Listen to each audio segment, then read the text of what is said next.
মানিকচকের গোপালপুর অঞ্চলের গঙ্গা ভাঙন কবলিত এলাকা মঙ্গলবার পরিদর্শন করে গঙ্গার আপস্ট্রিম থেকে ভাঙন রোধের কাজ শুরুর দাবি জানালেন দক্ষিণ মালদার কংগ্রেস সাংসদ ঈশা খান চৌধুরী। এই দিন তিনি মানিকচকের প্রাক্তন বিধায়ক মোত্তাকিন আলম সহ ব্লক কংগ্রেস নেতৃত্বকে সঙ্গে নিয়ে মানিকচকের গোপালপুর অঞ্চলে যান। বিভিন্ন এলাকা ঘুরে গঙ্গা ভাঙন পরিস্থিতি ঘুরে দেখেন। সেই সঙ্গে রাজ্য সরকারের উদ্যোগে 15 কোটি টাকা বরাদ্দে যে গোপালপুরের যে স্থান থেকে কাজ শুরুর কথা তাও ঘুরে দেখেন। স্থানীয় মানুষজনদের সঙ্গে কথা বলেন। পরে সংবাদ মাধ্যমের মুখোমুখি হয়ে মানিকচকের প্রাক্তন বিধায়ক মোত্তাকিন আলম ও দক্ষিণ মালদার বর্তমান সাংসদ ঈশা খান চৌধুরী সংবাদ মাধ্যমের মুখোমুখি হয়ে জানান, রাজ্য সরকার 15 কোটি টাকা বরাদ্দে গোপালপুরের হুকুমতটোলা থেকে 1 কিলোমিটার 700 মিটার এলাকা জুড়ে ভাঙন প্রতিরোধের কাজ করতে চলেছে, কিন্তু এলাকার সাধারণ মানুষ চাইছেন ভাঙন প্রতিরোধের কাজ শুরু হোক আপস্ট্রিম থেকে, তাহলে কাজ টিকবে, নচেত সমস্ত টাকা জলে যাবে। আজকে গোপালপুর জিপি আমাদের মানিকচক ব্লকের মধ্যে আপনারা জানেন, সবাই জানে যে আমাদের মানিকচক ব্লকে এবং আমাদের সঙ্গে মানিকচকের বুতনি আইল্যান্ড বিরাট সমস্যা ভাঙনের। আমি তার জন্য বারবার এই বিষয়টা তুলেছি, বক্তব্য রেখেছি পার্লামেন্টে, লোকসভাতে, আর বারবার চিঠি লিখেছি মুখ্যমন্ত্রীর কাছে এবং এখানকার ইরিগেশন দপ্তরের কাছে। যে কাজ রাজ্য সরকার দিতে চাইছে, ইরিগেশন দপ্তর অল্প কাজ দিতে চাইছে। এখানে আমাদের প্রায় 1.7 কিলোমিটার কাজ দিতে চাইছে, প্রায় 15 কোটি টাকা। সরকার বেশি টাকা দিতে চাইছে, বোধহয় 20 কোটি দিতে চাইছে, কিন্তু কন্ট্রাক্টর কম রেটে কাজ করছে, 5 টাকা বেঁচে গেল। বেশ, আমাদের প্রথম দাবি ছিল যে এখানে বোল্ডারের কাজ হওয়ার উচিত, কারণ বোল্ডারের কাজ একটা কোয়ালিটি কাজ, দীর্ঘদিন টিকে যায়। এখানে আমরা শুনছি সিমেন্ট ব্যাগ এবং কালো ব্যাগ করবে। তো যেহেতু পাবলিক চাইছে ইমিডিয়েট কিছু অ্যাকশন নিয়ে হোক, তাহলে আমরাও বলছি কাজ হোক, সে বোলের কাজ না হলেও চলবে। এখন কালো ব্যাগ, কিন্তু আমাদের ফার্স্ট দাবি হচ্ছে কালো ব্যাগ দিতে হবে। সিমেন্ট ব্যাগ দিলে, ওই লো কোয়ালিটির সিমেন্ট ব্যাগ দিলে চলবে না, এটা আমাদের 1 নম্বর দাবি। কালো ব্যাগ দিবেন, ওয়াটারপ্রুফ ব্যাগ দিবেন, কমসে কম একটা কোয়ালিটি একটু বেশি থেকে, আর সিমেন্ট ব্যাগ একদম ওয়াশ আউট হয়ে যাবে। 2 নম্বর আমাদের দাবি যে আমরা এখনই দাঁড়িয়ে আছি 0 পয়েন্টে, হুকুমতলা। এখানে হুকুমতলা একটা বিরাট সমস্যা আছে, যে সবাই বলছে এখানে কোনো দলের ব্যাপার নেই, এখানে সব দলের লোকরা আছে, জনগণ আছে, পাবলিকের গোপালপুর। তাদের দাবি হচ্ছে আরো আপস্ট্রিম থেকে কাজ শুরু করতে হবে, 1 নম্বর। কারণ আপনি দেখতে পাচ্ছেন এখানে মাত্র 40, এখান থেকে যদি কাজ শুরু হয়, এখানে মাত্র 30-40 মিটার আমরা দেখতে পাচ্ছি এত কাছে, তাহলে ডাউনস্ট্রিমের গোটা কাজ নষ্ট হয়ে যাবে। এখানে যদি এটা যদি ভাঙন হয়, এখানে গোটা ডাউনস্ট্রিমের কাজ নষ্ট হতে হবে। তো এর সঙ্গে জনগণের দাবি এবং আমাদের দাবি, 1 নম্বর আপস্ট্রিম থেকে কাজ শুরু করে। কিন্তু আপস্ট্রিম যে পয়েন্ট আপনারা চয়েস করেছেন হুকুমতলা, এটা ভুল পয়েন্ট, আরো আপস্ট্রিম যেতে হবে।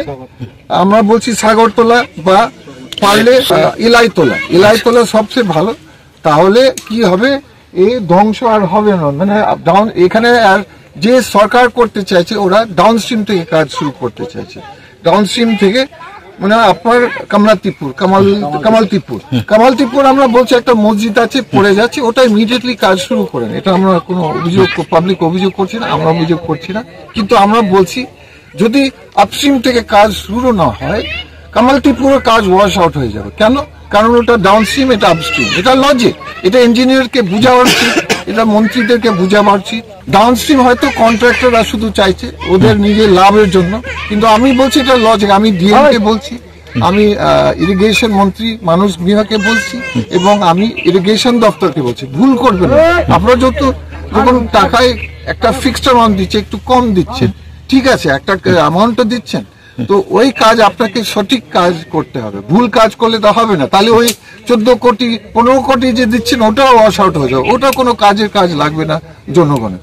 তার জন্য আমরা বলছি আপনার আপস্ট্রিম এলাইতলা বা শহরতলা থেকে কাজ শুরু করে একটু আপস্ট্রিম, এখানে একটা একদম ডিজাস্টার হবে, একদম ভুল হবে। এখানে আপনারা দেখতে পাচ্ছেন ভিডিওতে, এখানে 30 মিটার যদি ভাঙন হয়, গোটা কাজটা ওয়াশ আউট। এমন আমরা পজিটিভ মাইন্ডে আমরা বিশ্বাস করি যে আমরা ইরিগেশন মালদা লেভেলে কথা বলবো এবং কলকাতা লেভেল কথা বলবো। এখানে জনগণ যে চাইছে একটা লজিক আছে, একটা রিজনিং আছে। যে ভাঙন কবলিত মানুষ, এই মানুষগুলোকে সরকার দয়া করেছে, প্রায় 15 কোটি টাকা এখানে কাজের জন্য দিয়েছে। এটা দয়া। এই 15 কোটি টাকা কি কাজ হবে আমরা বুঝতে পারছি না। এই এলাকার মানুষ দাবি করছে যে আপ স্ট্রিম থেকে কাজটা শুরু হোক। কেন শুরু হোক? ধাক্কাটা ওখানেই বেশি মারবে, তো কাজটা ওখানেই হচ্ছে না। আপনারা যদি বলেন যে পাকিস্তান বর্ডারে কেন ফোর্স রাখা হয়েছে, ওখান থেকে যারা সন্ত্রাসবাদী হোক আর যারা শয়তান হোক তারা কিন্তু ওই বর্ডার দিয়েই ঢুকবে, তার জন্য ওখানে বেশি করে ফোর্স রাখা হয়।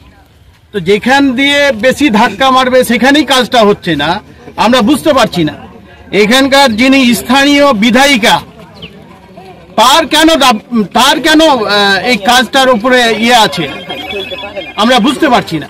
এখানকার মানুষ যারা, এখানকার সমস্ত মানুষ, এখানকার যারা টিএমসি করে তাদেরও দাবি যে আপ স্ট্রিম থেকে কাজ শুরু হোক, কিন্তু এখানকার বিধায়িকা যিনি আছেন তারই বেশি আপত্তি যে এখান থেকে কাজ শুরু হবে না।